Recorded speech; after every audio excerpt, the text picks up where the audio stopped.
പ്രിയൻ, ബംഗ്ലാദേശിൽ ഹിന്ദു വംശഹത്യ തുടരുകയാണ്.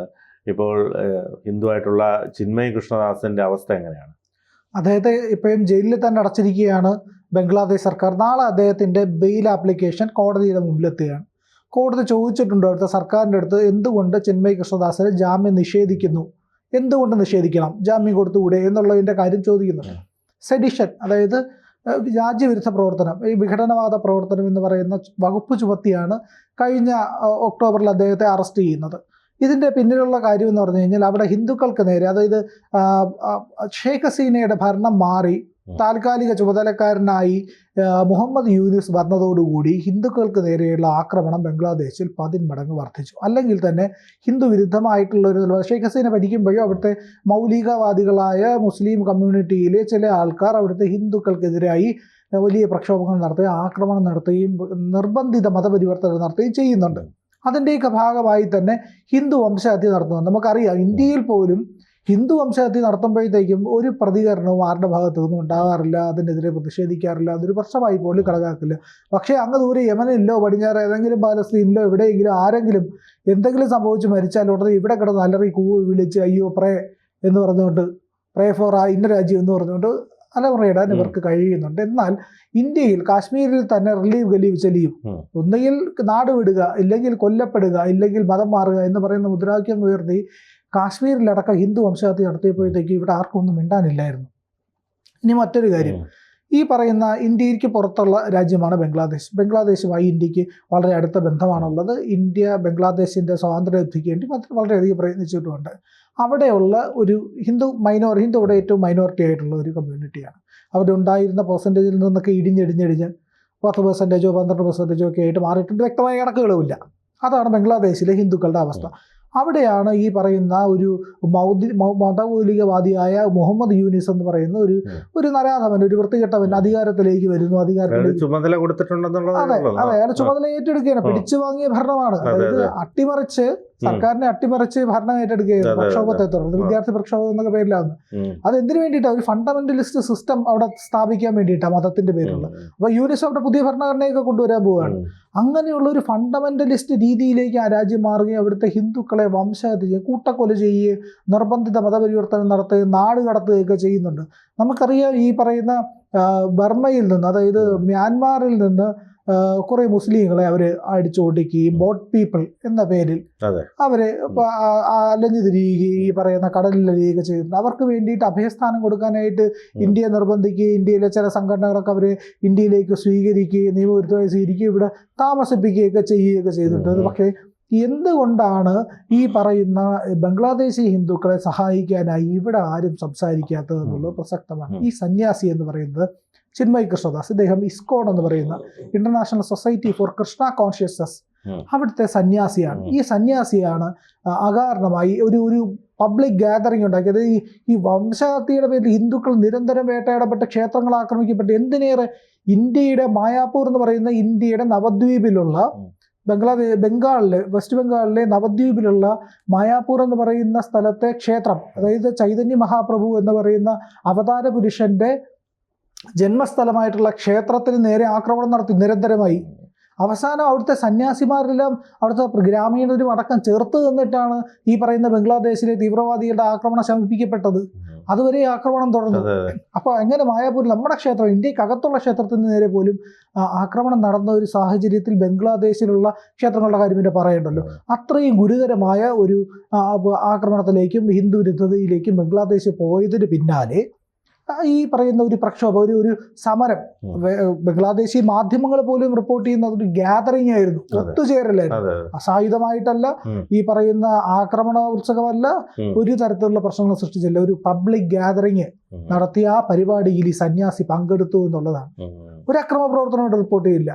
ഈ പരിപാടിയിൽ പങ്കെടുത്ത് സ്വന്തം ആശ്രമത്തിലേക്ക് തിരിച്ചുപോയ സന്യാസിയെ ആശ്രമത്തിൽ കയറി അറസ്റ്റ് ചെയ്യുകയാണ് പോലീസ്. ഷൂസും ബൂട്ടും തോക്കും ഹെൽമറ്റും എല്ലാം ധരിച്ച പട്ടാളക്കാർ ക്ഷേത്രത്തിനകത്ത് കയറി ഈ സന്യാസി ബലമായി അറസ്റ്റ് ചെയ്ത് വാനിനകത്ത് എടുത്തിട്ട് കൊണ്ടുപോവുകയാണ്.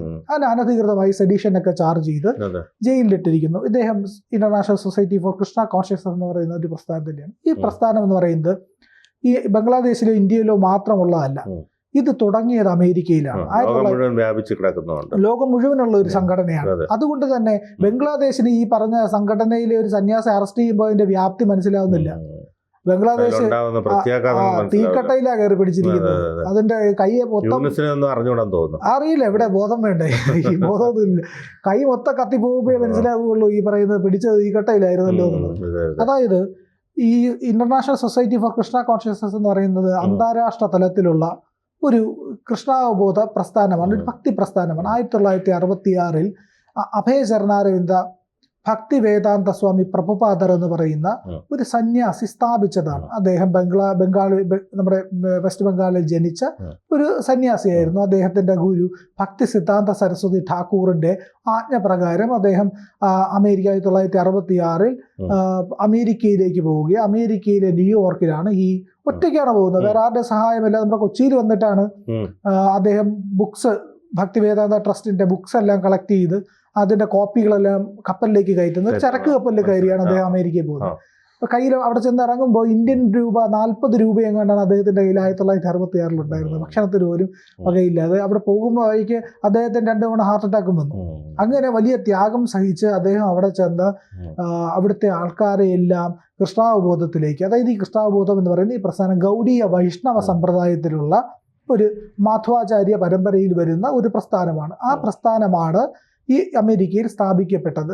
അതായത് ഇത് ബംഗാളിൽ നിന്നുള്ളതാണ്. അവിടെ ചൈതന്യ മഹാപ്രഭു എന്ന് പറയുന്ന ഒരു കൃഷ്ണന്റെ, ഭഗവാൻ ശ്രീകൃഷ്ണന്റെ അവതാരമായിട്ടുള്ള ഒരു അവതാര പുരുഷൻ 500 വർഷങ്ങൾക്ക് മുമ്പ് അവതരിക്കുകയും എങ്ങനെ ഭക്തി പ്രാക്ടീസ് ചെയ്യണം, എങ്ങനെ ഉത്തമ ഭക്തനാവണം എന്നുള്ളത് പഠിപ്പിക്കുകയും ചെയ്തു. അദ്ദേഹത്തിൻ്റെ ശിക്ഷണങ്ങൾ, അദ്ദേഹത്തിൻ്റെ പാഠങ്ങൾ ഇന്നും മനുഷ്യരെ പ്രചോദിപ്പിക്കുകയും മനുഷ്യരെ ഉയർന്ന ആത്മീയതലത്തിലേക്ക് നയിക്കുകയും പൂർണ്ണ ബോധത്തിലേക്ക് എത്തിക്കുകയും ചെയ്യുന്നുണ്ട്. അങ്ങനെ ഉള്ള ഒരു പ്രസ്ഥാനമാണ് അമേരിക്കയിൽ തുടങ്ങുന്നു. 1966 അദ്ദേഹം അവിടെ ചെല്ലുന്നു. ആൾക്കാരൊന്നും ആദ്യം ശ്രദ്ധിക്കുന്നില്ല. ഒരു സന്യാസി, ഇന്ത്യൻ സന്യാസി അമേരിക്കയിൽ വരുമ്പോൾ ആൾക്കാർക്ക് അത്ഭുതമല്ലോ, എങ്കിലും ആൾക്കാർ ഇതിലേക്ക് വരുന്നില്ല. അദ്ദേഹത്തിലേക്ക് പതിയെ ആൾക്കാർ വരുന്നു. അവരെല്ലാവരും കൃഷ്ണാവബോധത്തിലേക്ക് എത്തുന്നു. അവർ സസ്യാഹാരികളാകുന്നു. അവർ സന്യാസം സ്വീകരിക്കുന്നു.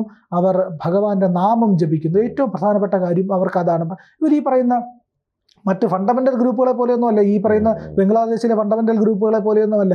ഇവർ കൃഷ്ണാവബോധ സമിതിയിലുള്ള ആൾക്കാരെല്ലാം തന്നെ ഭഗവാന്റെ നാമം ജപിക്കുകയും ഭഗവത്ഗീത വായിക്കുകയും ഭാഗവതം പഠിക്കുകയും ചൈതന്യ ചരിതാമൃതം പഠിക്കുകയും അങ്ങനെ പ്രഭുപാദിന്റെ പുസ്തകങ്ങൾ വായിക്കുകയും ചെയ്യുന്ന വളരെ സാധുക്കളായ, ആരും ഉപദ്രവിക്കാൻ പോകാത്ത, ഭക്ഷണം എല്ലാവർക്കും ഭക്ഷണം, അതായത് ഭക്ഷണം എന്ന് അവർ പറയില്ല, അതിനെ പ്രസാദം എന്നാണ് അവർ പറയുന്നത്. ആ പ്രസാദം വിതരണം ചെയ്യും, ഭഗവാന്റെ നാമം ജപിക്കൂ, ഭഗവാന്റെ കീർത്തനങ്ങൾ ആലപിക്കൂ, നിങ്ങൾ സന്തോഷമായിരിക്കുന്നു എന്ന് പറയുന്ന വളരെ നിഷ്കളങ്കരായ, വളരെ സ്നേഹം മാത്രമുള്ള. ഞാൻ അവരുടെ ക്ഷേത്രങ്ങളിൽ പോകാറുണ്ട്.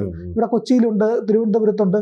അപ്പോൾ തിരുവനന്തപുരത്ത് ഒരു ആചാര്യനുണ്ട്, അദ്ദേഹമാണ് ഇതിൻ്റെ ഹെഡായിട്ട് അവിടെ ഉള്ളത്. ജഗത് സാക്ഷിദാസ് എന്ന് പറയുന്ന ഒരു വലിയ സന്യാസിയായിട്ടുള്ള ഒരു മനുഷ്യനുണ്ട്.